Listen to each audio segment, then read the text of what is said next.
Air terjun Demta. Setelah perjalanan panjang, kita sekitar kurang lebih 4 jam ya dari Sentani Timur. Akhirnya kita punya perjalanan panjang yang capek, yang penuh dengan ya lika-liku, penuh dengan perjuangan juga karena sebagian jalan agak sedikit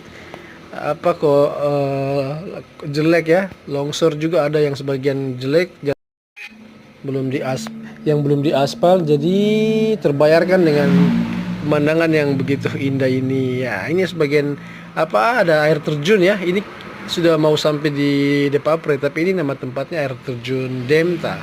Jadi di sini tuh ada air terjunnya, ada 2. Nah, ini yang pertama, nanti kurang lebih sekitar 10 meter ada lagi air terjun yang kedua di bawah lagi. Jadi masya Allah, ini indah banget nih, indah banget pokoknya. Kalian harus pergi ya, kalau yang nanti ke Papua, Jayapura, kalian harus pergi trip ke sini. Sangat indah, masya Allah, subhanallah, begitu indah ciptaan Allah.